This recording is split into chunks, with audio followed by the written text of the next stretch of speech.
23. juuli öösel ründasid Ukraina droonid korraga 3 Venemaa piirkonda ja läbisid taas kiidetud Vene õhutõrje nagu tühjast kohast. Rünnaku alla sattusid naftatöötlemistehas Novospaskoje asulas Uljanovski oblastis ning Subhankulova liini tootmisdispetšerijaam Baškortostanis. See on üks Transnefti võtmesõlmedest Uuralis ning rünnaku alla sattus ka Vilberisi ladu Voronežis. Nädala kokkuvõttes võib juba öelda, et meie rünnakud tabasid Vilberisi ladusid kogu pindalaga 552 000 ruutmeetrit. See on umbes 10% kogu Venemaa suurima veebikaubandusplatvormi logistika võimsusest. Ja samal päeval tuli välja, miks nende õhutõrje ei tule toime, miks see nii auklik on. Selgus, et Roskvardia ostis üle miljardi rubla eest droonide avastamise ja tõrjumise süsteeme nimega Võžigatel, kuid kõik need osutusid täiesti mittetöötavateks, lihtsalt Hiina plastmassiks. Tarniasi on juba kohtus, venelased ei saa üldse aru, mis toimub ja samal ajal kukkus Moskva lähistel samal päeval alla uusim hävitaja Su-57. See on Venemaa lennundustööstuse uhkus, aga kukkus alla täiesti arusaamatul põhjusel. On muidugi versioon, et selle taga on see palju kiidetud Vene õhutõrje, aga uurime seda kõike koos. Minu nimi on Aleksei Petši, arutame seda teemat koos. Aga enne kui alustame, palun tellige see YouTube'i kanal. Me liigume 300 000 tellijani, seega olen tänulik iga teie tellimuse eest. Nii et räägime kõigest järjekorras, mida ja kus rünnati. 23. juuli öösel alustame Uljanovski oblastist. Novospaskoje asulas sattus rünnaku alla NSOidi naftatöötlemistehas. Selle tuvastas Astra, tuginedes pealtnägijate kaadrite sünteesi analüüsile. Ettevõte on väike, tootmisvõimsus on 600 000 tonni aastas. Seal toodetakse masuut, bensiinifraktsioone ja diislikütuse fraktsioone. Uljanovski oblasti kuberner Aleksei Ruskih kinnitas rünnakut kütuse- ja energeetikakompleksi objektile Novospaski rajoonis ning ütles, et seal on tulekahju. Samal ajal avaldas Ukraina monitooringukanal Exilenovo video, kus on näha 2 musta suitsusammast Uljanovski oblasti eri osades. See tähendab, et lisaks naftatöötlemistehasele sai pihta ka naftabaas. Ühes piirkonnas on vähemalt 2 sihtmärki, mis on kinnitatud, kuid kohalikud võimud ütlevad, mis siis ikka, natuke suitsu tekkis. Lähme edasi. Baškortostan. Ukraina droonid ründasid Subhankulovo liinitootmis- ja dispetšijaama. Kaadritel on näha tulekahju ja musta suitsu reservaaripargi piirkonnas. Ja just sellepärast on see sihtmärk isegi olulisem kui väike naftatöötlemistehas Uljanovski oblastis. Subhankulovo on üks Transnefti süsteemi võtmesõlmi Uuralites. Just selle jaama kaudu liigub nafta Baškortostanist ja Lääne-Siberist, mis seejärel jõuab Ufa naftatöötlemistehastesse, edasi magistraalnafta juhtmetesse ja veel kaugemale. See kõik on nagu arterid üle kogu Venemaa. See tähendab, et see ei ole tehas, vaid pumpamissõlm. Kui sellele pihta saad, siis häirub nafta transportimine tervele hulgale ettevõtetele üle kogu Venemaa. Voronež. Voronežis ründasid droonid Vilberisi ladu. See on juba 5. piirkond nädala jooksul, kus veebikaubandusplatvormi logistika põleb. Ja selleks, et ulatus oleks täielikult arusaadav, võtame lühidalt kogu pildi Vilberisi ladude kohta kokku.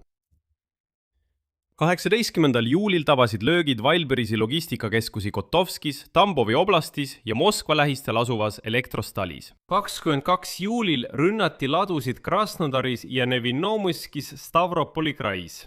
Regionaalsed võimud kuulutasid välja kohaliku eriolukorra režiimi, tunnistades, et tulekahjud on ulatuslikud. 23. juuli Voronež. Seal põles samuti maha Vilberisi ladu ja siin on nädala kokkuvõte. Vilberisi laopinnad kogupindalaga 552 000 ruutkilomeetrit said kannatada. See on umbes 10% kogu selle ettevõtte logistilistest võimsustest. Ja juba on ilmne, et kõik selle turuplatsiga seotud suured laod hakkavad põlema. See on juba selge. Kõik põleb maha. Muide, pärast Ozoni ja Wildberriesi otsustas ka Yandex Market end droonirünnakute tagajärgede eest kindlustada. Vene meedia kirjutab, et turuplats lisas müüjatele mõeldud tingimustesse, et droonirünnakud, pommitamised ja plahvatused loetakse vääramatuks jõuks ning vabastavad ettevõtte kohustuste täitmata jätmise eest vastutusest. Lihtsamalt öeldes, kui Yandex Market saab löögi, siis keegi ei hakka midagi hüvitama. Võiks ju küsida, kus on õhutõrje, kus on kogu see kiidetud õhutõrje ja nüüd on Venemaal süüdlased leitud. 23. juulil jõudis Moskva Lefortovo kohtusse kriminaalasi ettevõtte Relvakamber tehnilise direktori Andrei Ruli vastu. Teda süüdistatakse Rosgvardiale kasutuskõlbmatute droonide avastamise ja tõrjumise komplekside nimega Võžigatel tarnimises. Seega on skeem Kommersandi andmetel järgmine. Juba 2021 aastal teatas Relvakamber süsteemi Võžigatel olemasolust. Mõelge järele, see tähendab, et juba enne täiemahulise sõja algust, kui droonid olid veel midagi tundmatut, ja see ettevõte teatas, et meil on ülikõvad droonide segajad nimega Võžigatel, üldiselt põletame kõik ümberringi läbi. Ükski droon ei lenda üldse läbi, olge selles kindlad. Ja pärast seda vestlust ostis Rosgvardia selle relvastuse kohe enam kui miljardi rubla eest. Aga kui Ukraina droonid hakkasid massiliselt üle Venemaa lendama, selgus, et need kompleksid ei tööta. Need Rosgvardiavased vajutavad, aga see ei tööta. See on lihtsalt plastikutükk. Ja Putinile teatati, et kuulge, me ostsime seal miljardi eest sellist superrelva, lihtsalt imerelv, tüüame kinni iga drooni. Sellele samale ruljule pannakse nüüd terve hulk süüdistusi kaela. Sõjatehnikas salakaubavedu eelneval kokkuleppel. 9 episoodi pettust, rahapesu, kuritegelikul teel saadud vahendite kasutamist ja eriti suures ulatuses tollimaksete vältimist. Ta arreteeriti juba 2024 aasta augustis, kusjuures algselt kahtlustati teda vaid ebaseaduslikust droonitõrje püsside sisseveos Hiinast. Lühidalt öeldes ostis see kaval noormees Hiinast mingid plastmassist asjad ja tõi need Venemaale. No ta ju teab, omasid inimesi. Ta teab, et tema kaasmaalased on natuke rumalad, metsikud venelased. Neile võib näidata mingit plastmassist asja ja öelda, see on Võžigatel, superrelv. Ostke ja droonid ei ründa teid üldse. Tuletan veel kord meelde, see on 2021 aasta. Need idioodid tõesti uskusid, et nad suudavad 26 meetri pealt mingit drooni alla lasta. Ehk siis samal ajal, kui nende propaganda rääkis mingist läbistamatust kilbist, ostis jõustruktuur meile miljardite rublade eest Hiina võltskaupa, mis lihtsalt ei tööta. Siin on vastus küsimusele, miks laod ja naftatöötlemistehased põlevad tuhandete kilomeetrite kaugusel piirist. Ja muide, olen kindel, et Ailberise ladudes põles veel palju sellist plastikut, millega venelased kavatsesid end kaitsta. See ongi kogu Venemaa Föderatsiooni võimsus. Venelased ju armastavad uhkustada, kui võimsad nad on, milline analooge pole relv neil on. Seda nimetatakse põletajaks. Mõelge, põletaja. Olen kindel, et nad käisid ringi ja uhkustasid. Meil on põletaja relv. Selgus, et see on lihtsalt Hiina plastmass, mis üldse ei tööta. Ja täna juhtus veel üks rõõmus sündmus. 23. juulil Moskva oblastis Lutsini küla juures Odintsovo linnaosas Svenigorodi lähedal kukkus alla 5. põlvkonna hävitaja Su-57. Lennuk lihtsalt kukkus taevast alla. Su-57 on seesama Venemaa uusim hävitaja, mida nad on aastaid reklaaminud kui mingit imerelva, super läbimurret. Mäletate, kuidas Putin kunagi rääkis, et need Ameerika F-35D pole ju päris 5. põlvkonna lennukid, need on 4+, aga Su-57, see pole lihtsalt 5. põlvkond, see on 5+, see on veel vingem. Nii, see lennuk suudab arendada kiirust kuni 2600 kilomeetrit saa, kanda kuni 7,5 tonni lahingukoormust, sealhulgas õhk-õhk, õhk-maa ja laevatõrje rakette. Ja Ameerika väljaande National Interest andmetel on selle peamine omadus integratsioon koos droonidega ja võimalus kasutada hüperhelikiirusega relvi. Aga selgus, et see masin kukub alla tavalise treeninglennu ajal Moskva lähistel, ilma igasuguse vastase osaluseta. Muide, Ukraina jälgimiskanalid reageerisid kohe ja kirjutasid, tsiteerin, täpsustus, Moskva õhutõrje tulistas alla analoogideta Su-57. Ma ei imestaks, kui see tõesti nii oli. Tuletan meelde veel üht. Ukraina relvajõudude peastaap teatas, et näiteks selle aasta aprillis tabasid drooniväed drooniga mitu Su-57 ja Su-34 hävituspommitajat Šagoli lennuväljal Tšeljabinski oblastis. Nii et see lennukipark väheneb nii meie droonide tõttu kui ka iseenesest. Ja Su-57 näitab end üha enam kui järjekordset kallist ühisust. Aga pöördume tagasi meie lemmikpõlevate ladude juurde üle kogu Venemaa. Löögid ladude pihta andsid kõrvalmõju, mis mõjutab kogu Venemaad. Ja pärast rünnakuid Wildberriesi vastu vabastasid 12 suurimat turuplatvormi Yandex Market ja Ozon end vastutusest kaupade kaotsimineku eest selliste rünnakute korral. Nad muutsid reegleid Wildberriesi eeskujul, kes tegi seda juba 7. juulil 2 nädalat enne esimesi lööke. Mõte on lihtne. Müüjad, kes hoiavad kaupa nende platvormide ladudes, ei saa nüüd droonirünnaku korral midagi. Ei mingit kompensatsiooni ega kindlustust, ei kaastunnet, ei kaastunde avaldusi, üldse mitte midagi. Kogu risk lükati väikeettevõtjate õlule. Lisaks nõudis samal päeval Vladimir Putin investeerimistsükli käivitamist Venemaa majanduses, pärast seda, kui suured ettevõtted kurtsid rahapuuduse üle. Suur Vene äri ütleb otse oma presidendile, et neil pole raha. Nad ütlevad, et pole üldse aru saada, kuidas ellu jääd. Putin ütleb, et see pole huvitav. Otsige raha, kus tahate. Mina pean siin sõda, aga teie nutate, et teil pole piisavalt raha. See tähendab, et põlevate ladude, purustatud nafta töötlemistehaste, kütusekriisi ja kapitali väljavoolu taustal riigis tundub see olevat loogiline jätk. Aga Putin on ju isik, kes pole siiani aru saanud, mis toimub. Ta ütleb, käivitage investeerimistsükkel majanduses. Me ütleme, kurat, raha pole idioot. Tema ütleb, pole huvitav. Käivitage investeerimistsükkel.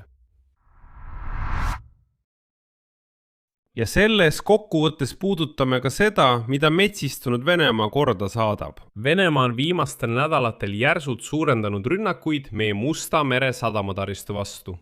Selle tulemusena peatas Taani ettevõte Maersk, mis on maailmas suurim meretranspordi konteinerivedaja ja tegutseb enam kui 130 riigis oma tegevusel Tšornomorski sadamas Odessa oblastis. Ettevõtte avaldus kõlab järgmiselt, tsiteerin.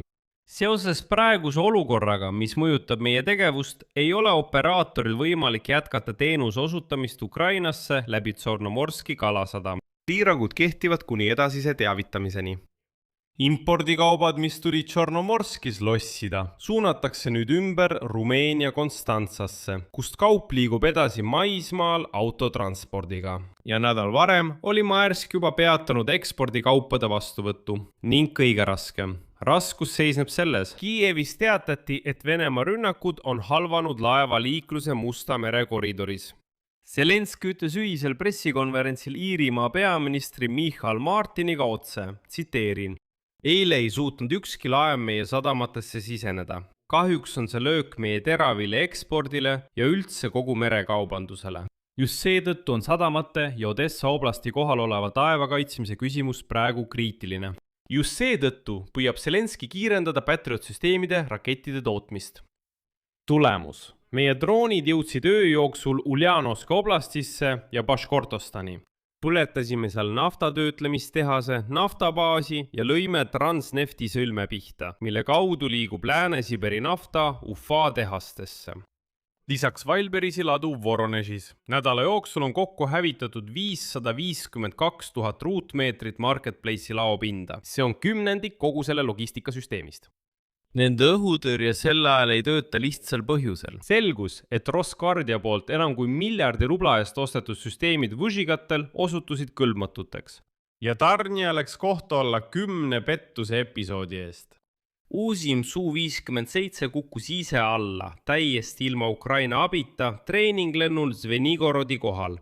Samal ajal vabastavad Yandex Market ja Ozon kiiresti end vastutusest põlenud kaupade eest ning suuräri kaebab Putinile, et neil pole raha. A Putin nõuab neilt ikkagi vahendeid sõja jätkamiseks.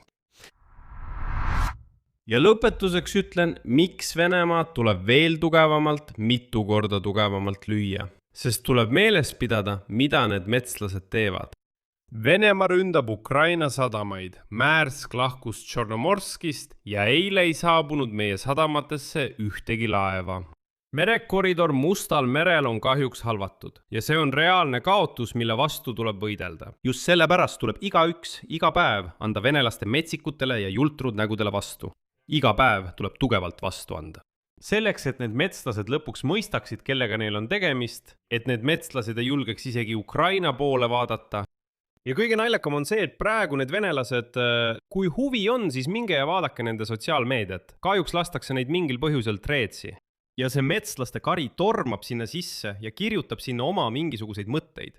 Nii et need venelased ütlevad, no olgu jah, meil põlevad laod, aga teil löödi sadamate pihta. Kas saate aru nende olendite mõtlemisloogikast?